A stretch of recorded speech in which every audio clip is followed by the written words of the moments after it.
Welcome to Uriah Heep, the Magician's Podcast.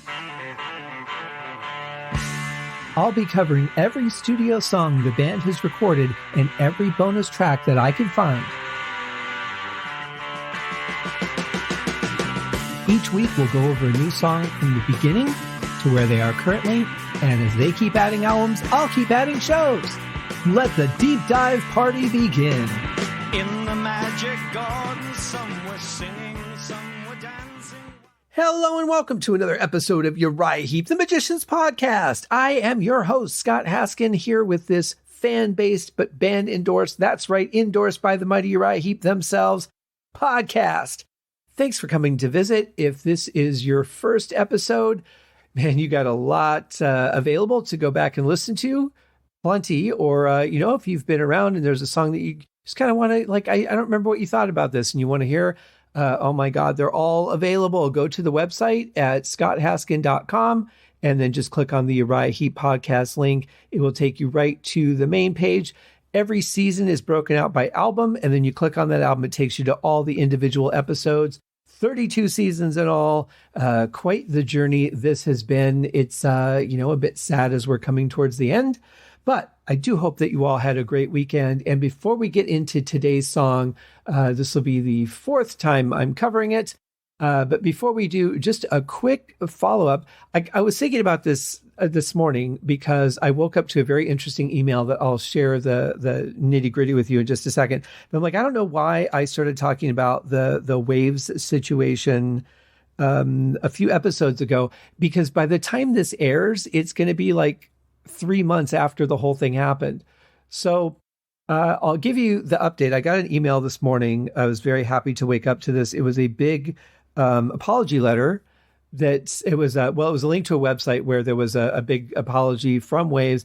They didn't anticipate the impact that their decision would have on their clients, and have decided to keep the new model, but reopen the old models of business. So if you're someone like me who doesn't need access to 50 different compressors, I can just buy the one that I want and use that. I can do the update plan if I want updates on it, which, still, I still think is kind of ridiculous. Like if you've bought and paid for it, unless a completely new version of it comes out, updates should just be automatic when it comes to software, but that's not the world I live in. That's just the one I want to live in. But anyway, so good news from all the people that, we're not afraid to state their opinion. We're not afraid to say, you know what, if this is going to be the way you are, then we don't need you. We'll go somewhere else. There's plenty of other options available nowadays.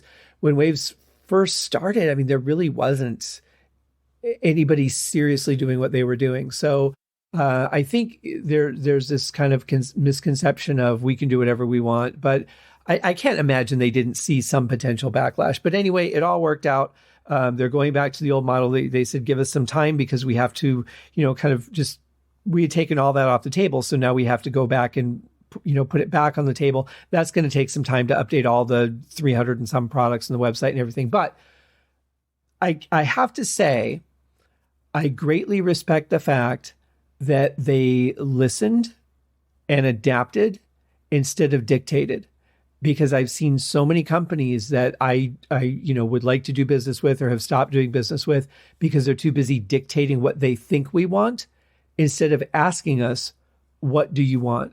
And as a quick side note, about a month or so ago, I had an email from Impact Soundworks, another digital audio library company, and they reached out and they said, we'd love it if you took a survey. And I ended up spending, I think, an hour and a half on the phone with them talking about their products and what worked for me and what didn't and all that stuff. And I thought, wow, I love when companies listen. So if you guys own a company or know someone who owns a company and they're struggling with their customers, the best thing you can do is reach out to them, find out what makes them happy. And if that works within your business model or can work within your business model, give them that. Well done, Waves. After all of that, I thought you guys deserved an update if you hadn't heard already, or if you were just a curious audiophile bystander. It all ended well. So that being said, let's get into today's song. I know it's Monday. We've got a longer song today, so I'll do the thanks on tomorrow's episode as we freight train towards the end, which is, boy, it's kind of hard to believe after all this time. the amount of hours I've spent making web pages and, uploading and doing links and all that stuff. For there only to be a couple more is a little bit weird. I don't even know how to feel about it yet. I'm sure in the next 6 months I'll figure it out. Anyway, today we're talking about the song July Morning, originally from the band's third album, Look at Yourself. It is the third song on the album, and I covered this back on December 22nd of 2020. Christmas Eve, I covered 2 versions of Tears in My Eyes, and then on Christmas Day, it was Shadows of Grief. But they didn't re-record those. They only recorded July Morning again. So that was the original time that I covered it. The song appeared again on the amazing Live in 73 album. Dave White and I covered that back on May 3rd and broke that into 2 parts because it was not a huge episode time-wise, which is kind of surprising because it's a long song, but definitely a very important one for us to cover. But time-wise, I only needed to break it into 2 episodes. And then I covered it again just this last April 24th from the Totally Driven remake. And now, of course, we're talking about it again here on June 5th as they have re-recorded the song for Celebration. So 3 studio recordings, 1 live recording that I've covered on the show. Let's get into it, folks. Here it is, July Morning.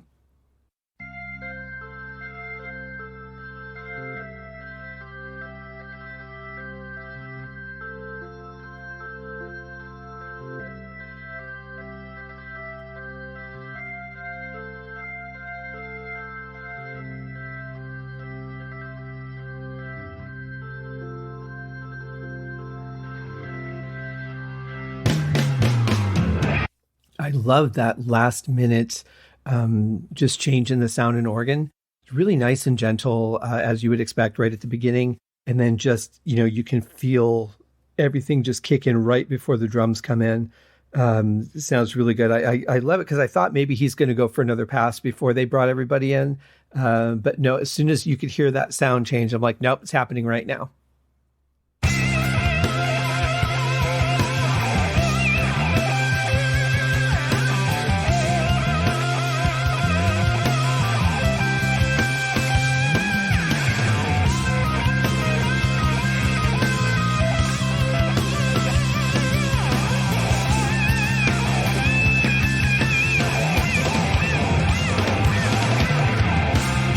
Man, Mick must have been feeling pretty spicy that day.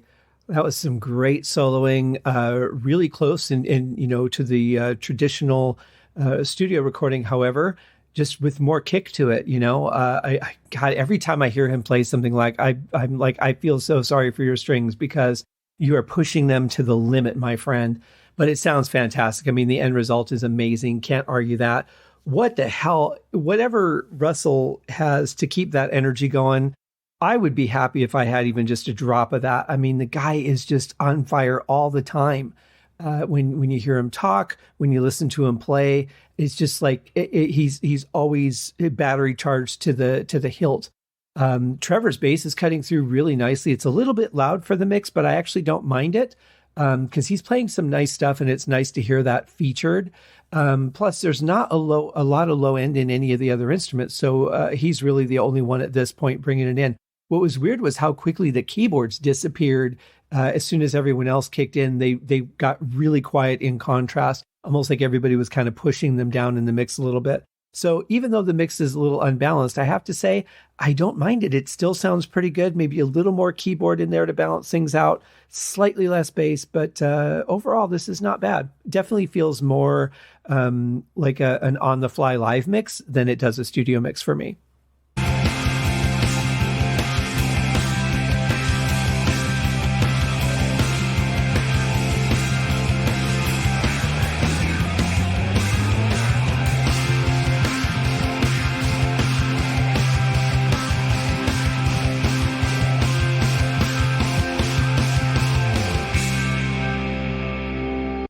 Yeah, it's kind of weird because we've lost the melody of the song completely. I mean, the organ is really not very audible. The drums and the bass are really driving it and cutting it through. You can hear Mick, but you can't hear Phil that well. And that's kind of weird. Love what Russell was playing there. Again, the rhythm section just being a little bit too loud. That China's cutting through maybe a little bit too much. But performance-wise, man, this is the shit right here.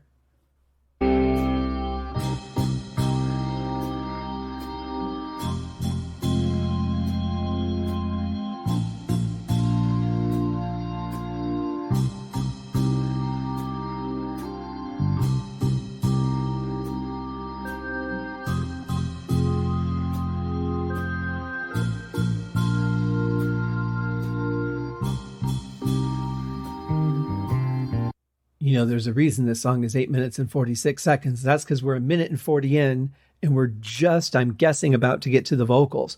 I realized too, you could really, especially live, you could really drag this introduction out, really get the crowd, on the edge of their seats for it. Not really necessary because there's already so much that's happened in the transitions from, opening with the organ through all the parts and then back to the organ. I like those ride bell hits or crash bell hits, I should say, from Russell on the opening here. Really nice. Different because they're really cutting through, so they're much more prominent in the mix. But yeah, pretty nice. But a lot has happened. It's been 1 minute and 40, and we should be getting Bernie now. There I was on a July morning, looking for love, and with the strength of a new day dawning, and the beautiful sun, and at the sound of the first bird singing, I was leaving for home. With the storm and the night behind me, and the road of my own. Beautiful playing from Phil, of course. I love going from that gentle to the drive from Bernie. Going to be exciting to see how they tackle this. Again, it's heavier, even heavier than the Totally Driven version. And I really think, and I've said this before, I noticed this when Russell first joined the band got heavier, just period. And I remember Dave Rimmer saying that, he's got to compete with Russell and Russell's volume. So he has to play harder. So I think that really kind of translates to everybody, though. I mean, with keyboards, basically you just turn up the volume knob. You can hit the keys as hard as you want. They're only going to get so much out of that. It's really what's coming out of the speaker. But with guitar, you're driving it as the player. With bass, you're driving it as the player. The volumes are obviously important, but there's you can play harder. With a keyboard, there's only so much touch sensitivity that you can get. It's not like a string, is what I mean. I just think the band got naturally heavier when Russell joined. Lee was a hard hitter, but he didn't have a big sound. Russell's a hard hitter and he has a big sound. And that is going to just take the songs in a much heavier direction automatically. And then everybody else follows suit. With the day came the resolution. I've been looking for you. La la la la, la la la la, la la.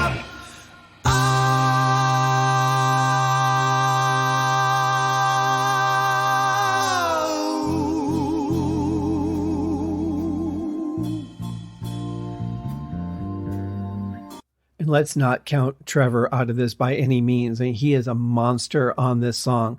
Just listening to what he played leading into the chorus and then through the chorus, the guy's just a monster on bass. And this is such a great performance from him. Probably one of my favorites. I was looking for love in the strangest places. Wasn't a stone that I left unturned, and I must have tried more than 1,000 thousand faces, but not one was aware of the fire that burned. Man, I feel so, I don't know. I don't even know what the phrase would be. I feel tensed. I feel like just like, pumping my fist or like jumping up and down. I don't know what it is. Like this version is really powerful. I love especially this last verse, that fill going into the chorus that we're about to hit. Just absolutely incredible.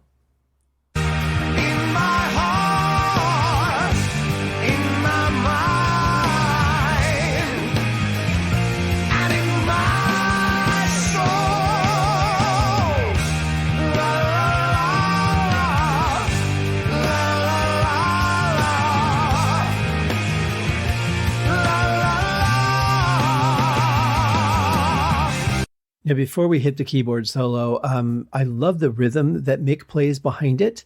It has just a really good feel. Like it's chunky, and it doesn't sound chunky though. It's like such a smooth performance, but it's kind of a chunky riff. Be curious to see what Russell plays behind this as well. I pretty much know what to expect from Trevor, I think, but this should be a fun part.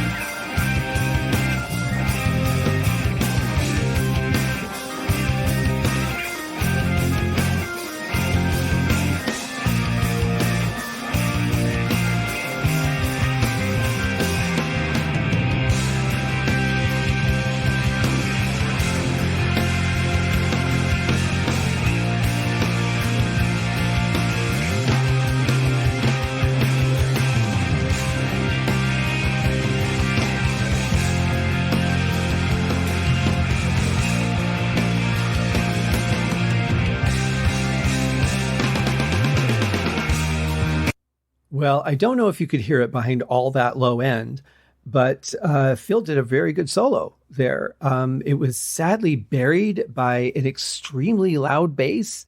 The bass was even overriding the drums. I don't know what happened, but all of a sudden the mix just stopped working for me. It's a shame too, because Mick's sound was really good at the beginning of that, and then the bass just kind of took it over. It was really hard to hear what Phil was playing, but what I listened to it a couple times and I was able to make it out, and it's actually a very good solo, just unfortunately buried. So mix wise, this didn't work for me. Unfortunately, it's a shame because it's a really great part. We heard this style of it on Totally Driven, and I liked it, but this mix just unfortunately kills the charm of it. So you could see where it was headed, what they were trying to do, but unfortunately in the engineering stage, this one, at least for me, failed a little bit. So let's see if they can salvage anything else in the second half of the song.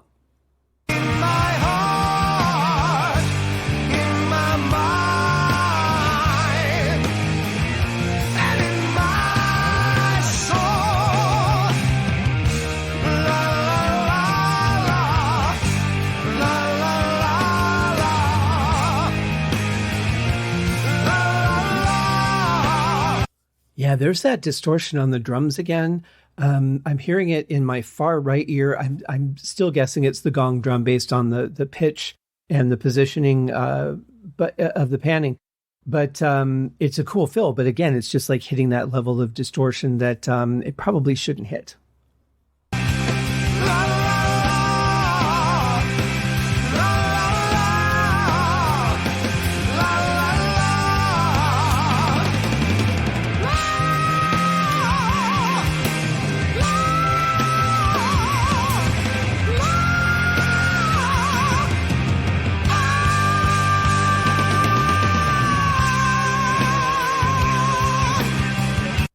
Yeah, awesome stuff from Bernie and from Russell there. Some really energetic fills, and that's traditionally would have been a part that was played fairly straightforward to let the vocal shine through. And I don't think that, apart from the mix and the distortion of what I'm hearing in the drums, I don't think that Russell's playing would have distracted from the vocals. I think that they work really well together. Just God, that mix is killing it.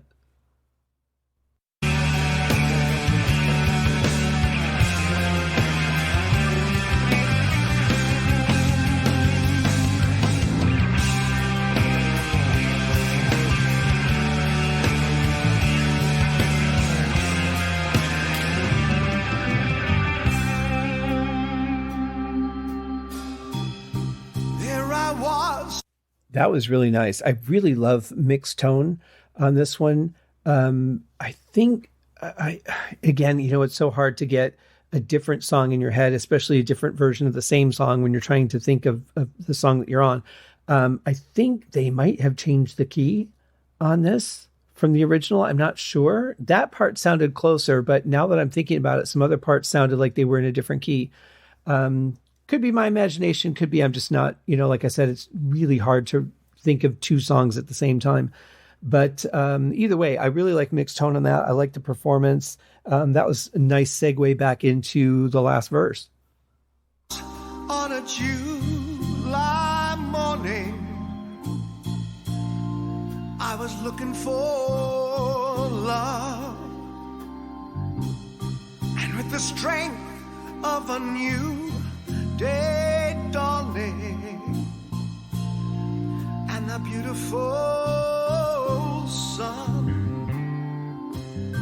and at the sound of the first bird singing, I was leaving for home with the storm and the night behind me. Yeah, and the road of my own with the day. I actually like the way that Bernie dragged out the word my and then slipped in own real fast. Kind of weird with that first line of the chorus coming in so quickly, but it actually worked really well. And I liked the drama of that. It made me feel what was behind that even more. Pretty cool.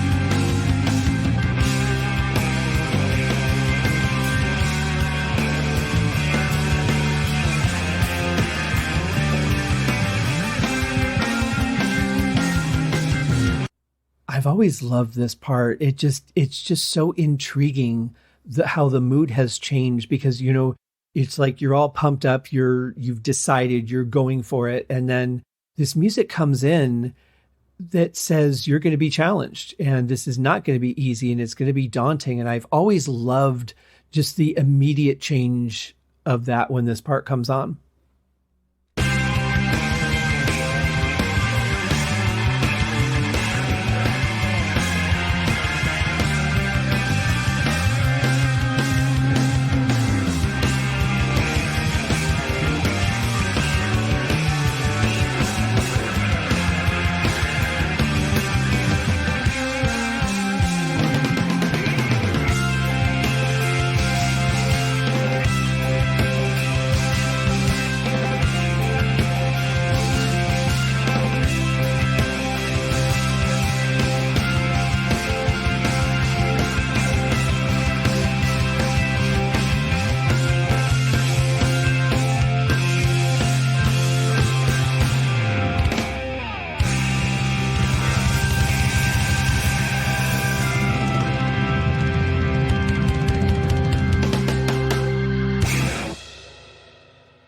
Yeah, very nice, powerful ending. I hate to keep dwelling on it, but seriously, the mix just kills this one. I haven't changed any settings or anything since I recorded the last episode or any of the other episodes. So this is just the way that the album comes. And I don't know what happened. I mean, and it started out great. I loved the intro keyboards. And I did say right in the beginning that all of a sudden keyboards were gone. And the mix just kind of carried through the rest of the song, which is really unfortunate because I think this was a very special version. I think there's so much energy and passion in this version. I love the tempo of it. I love how alive it is. I love the energy, especially coming from Russell with these really creative fills. I do feel like the China cymbal is way overused because it's just got that swish and decay. It doesn't carry out like a cymbal does. So it really changes the feel of the song when you have a new sound introduced that just suddenly gets cut off. It really just changes the flow of the song. And so I think for a song like this, I think it needs to flow more.